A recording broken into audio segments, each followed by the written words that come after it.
Welcome to Khanversations. I'm Muqtedar Khan, your host. Today, I'm going to review Biden's trip to the Middle East, in which he went to Israel, went and spoke with the Palestinians, and then went to Saudi Arabia in a historic flight, the first direct flight from Israel to Saudi Arabia. But before that, can you please subscribe to the channel Khanversations, like this video, and ring the bell icon so that you can get intimations when I post my next video. Biden's trip to the Middle East, I think, is an indication of how weak a president he has become and how weak the United States has become as a result of its commitment to a new endless war between Russia and Ukraine. The amount of resources the United States has spent in helping Ukraine fight Russia, and the sanctions that the US and its allies from Europe have imposed on the world have boomeranged to such an extent that not only Europe, but the United States is also suffering directly as a result of these sanctions in the form of inflation and an economy where Americans are pinching pennies. It is unbelievable how hard those sanctions have had an impact on US economy.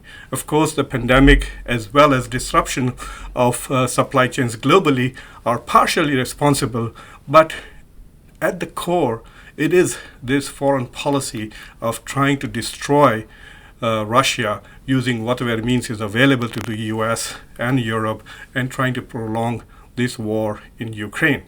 As long as the US is spending billions giving weapons, this war will go on.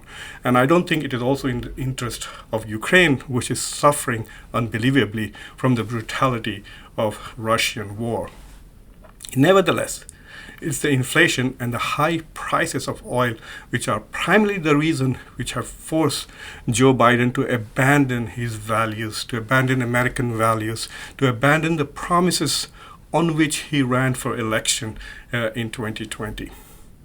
He promised to make Saudi Arabia a pariah state.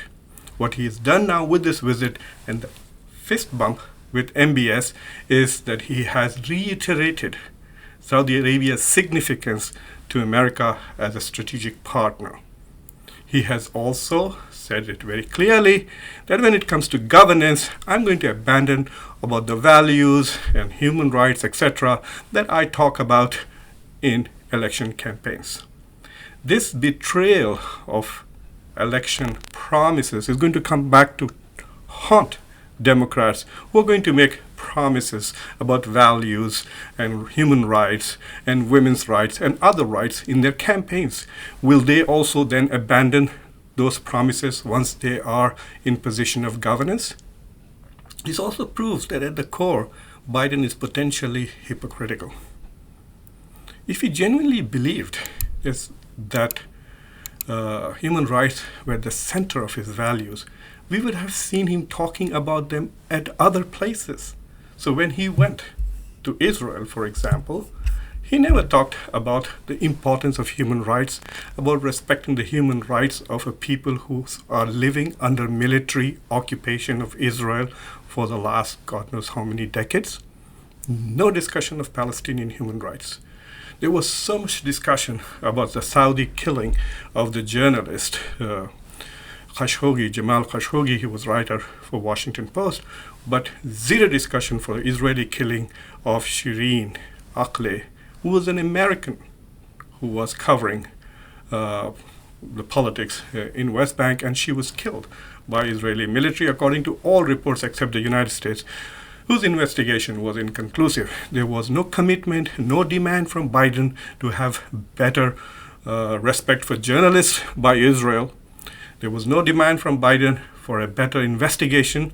How can you have an investigation which is abandoned after 3 or 4 days and say, oh, we can't find who the murderer is, so let's drop it? What kind of values are these?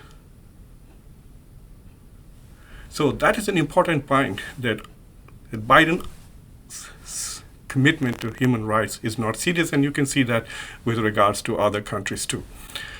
The Biden-Lapid conference was extremely revealing.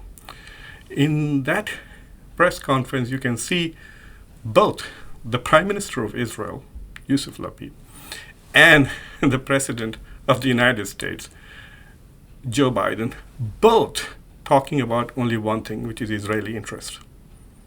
The Prime Minister of Israel stated what the Israeli interests are, and he was talking about how America can potentially help and advance Israeli interests in the region, protect Israel from the threat that Iran poses to it, and so on and so forth.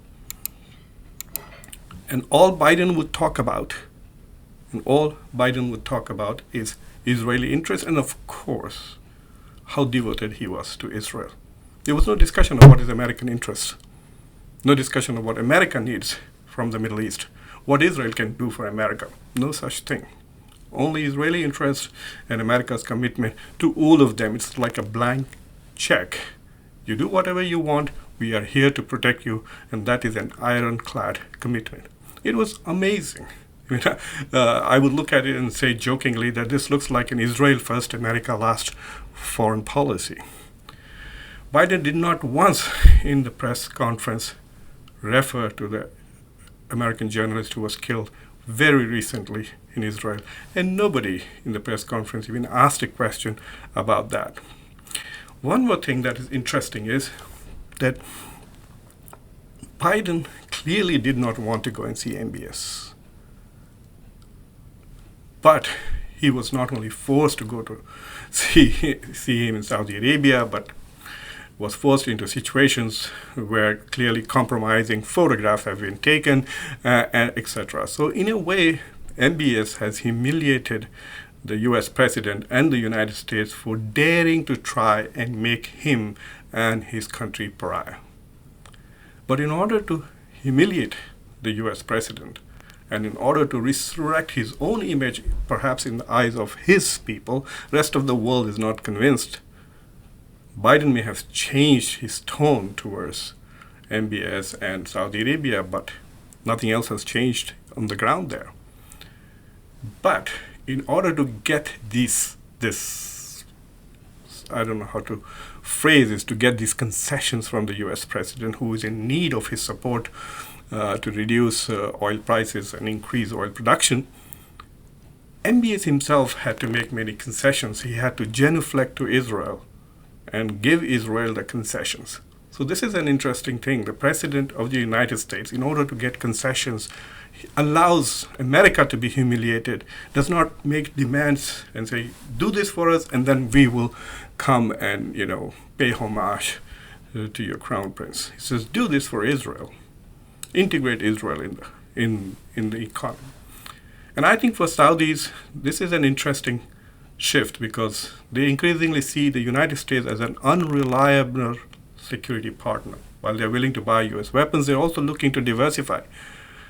But given the Iranian threat, which they feel that they share as a security interest with Israel, perhaps they are thinking that Israel may be a more reliable and more, shall we say, better partner than the United States. So they are willing to make concessions to Israel. And it is just a matter of a few years, or even faster than that, when you will see that Saudi Arabia becomes part of the Abrahamic Accords and normalizes relations with Israel as things are proceeding at the moment.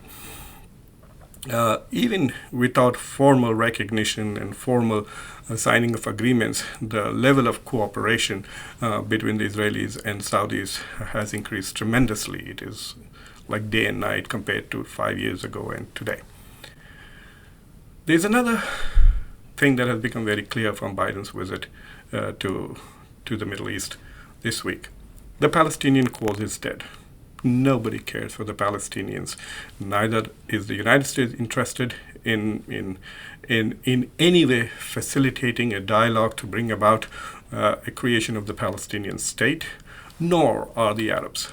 It is very clear that all the Arab states, all of them who were there, 9 Arab states who were there to meet with Biden and have the GCC, the extended GCC conference, which included Morocco, Jordan, and Egypt also at that meeting.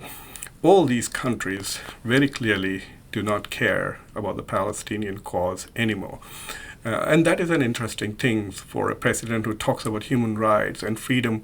I was just listening to Lapid's opening comments, and I was thinking, how can you talk about freedom and equality and human rights while continuing to be in charge of such a brutal military occupation of Palestine, of West Bank and Gaza?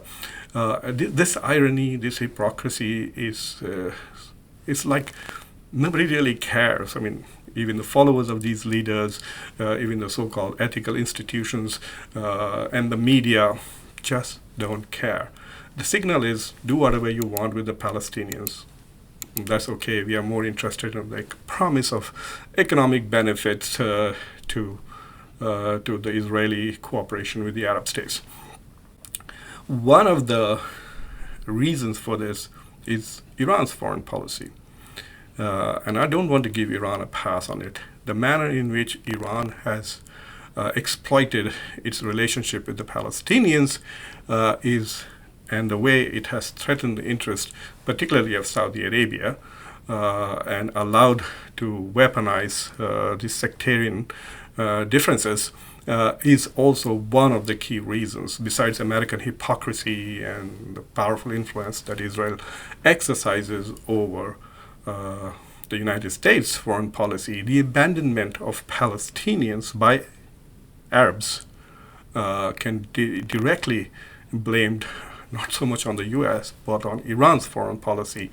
Iran, by becoming the biggest threat in that region to Arab states, has essentially altered the fault lines of the regional geopolitics. And so instead of it being an Arab versus Israel tensions in the region, now it is Iran versus the rest.